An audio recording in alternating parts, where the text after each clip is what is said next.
আসসালামু আলাইকুম রহমতুল্লাহ। যখন থেকে হুঁশ জ্ঞান হয়েছে তখন থেকে শুনে আসছি বাংলাদেশ ভারতের গোলাম, বাংলাদেশের সাথে বাংলাদেশ ভারতের দাসত্ব করে, গোলামি করে, কত কিছু শুনেছি।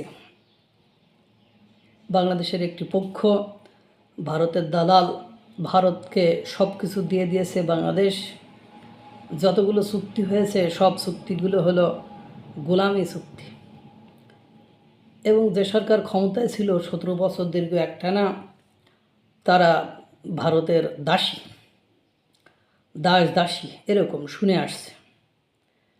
যখন সেই সরকারকে হটিয়ে একটা অন্তর্বর্তীকালীন সরকার এবং তার সহযোগীরা আসলো, তখন আমরা ভাবলাম এবার হয়তো বা ভারতের সাথে যেসব গোলামি চুক্তি আছে, ভারতের সাথে যে সকল অন্যায্য লেনদেনের সেক্টর আছে, সেগুলো থেকে আমরা বের হয়ে আসতে পারবো এবং ভারতের গোলামি বা দাসত্ব থেকে আমরা পুরোপুরি মুক্তি পাব।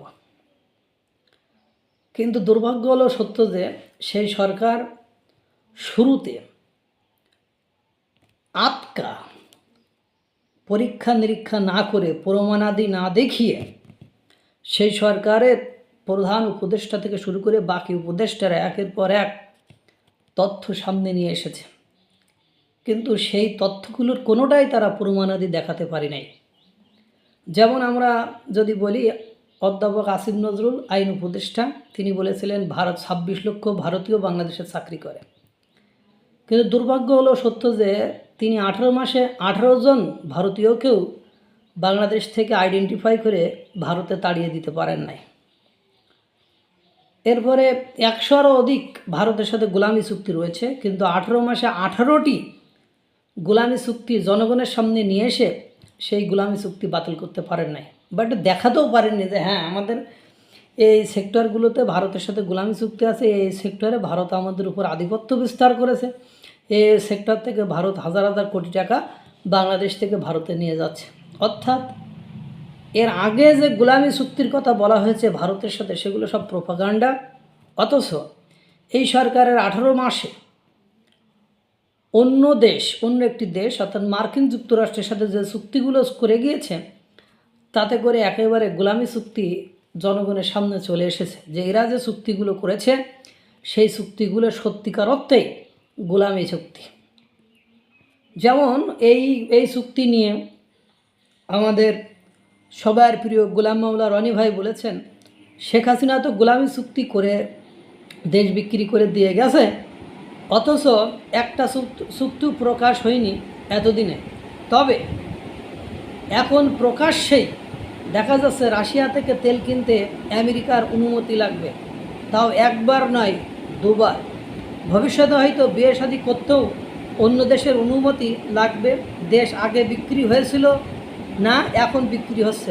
গোলাম মাওলা রনি উনি বলেছেন।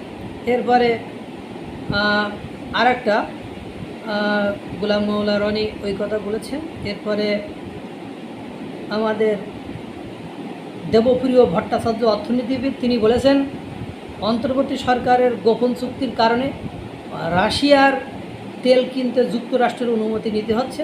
দেশ বিক্রি তো এখন হচ্ছে, আগে দেশ বিক্রি করেছে শেখ হাসিনা, তার কোনো প্রমাণ 1.5 বছরেই দিতে পারেনি। এখন কেন জুলাই বিপ্লবীদের মুখে কথা নেই? এখন কেন স্বাধীন দেশে তেল কিনতে যুক্তরাষ্ট্রের অনুমতি নিতে হবে?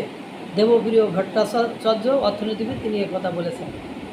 এবং দেখেন আপনি এই 1.5 বছরে আপনার পাকিস্তান, চীন, আপনার মার্কিন যুক্তরাষ্ট্রের আগ্রাসন, গোলামি চুক্তি যা কিছু হয়েছে, এগুলো নিয়ে আমি সরকারের ছাড়া আর অন্য কোনো ব্যক্তিত্ব, অন্য কোনো রাজনৈতিক দল কেউ প্রতিবাদ করেনি, কেউ কিছু বলে নাই। সুতরাং ভারতের আমরা গোলাম হয়েছি না আমেরিকার গোলাম হয়েছি, সেটি এখন সকলের চোখের সামনে স্পষ্টভাবে ঘুরে বেড়াচ্ছে। আল্লাহ তাআলা সকলকে ভালো রাখুক, সুস্থ রাখুক। আসসালামু আলাইকুম ওয়া রাহমাতুল্লাহ।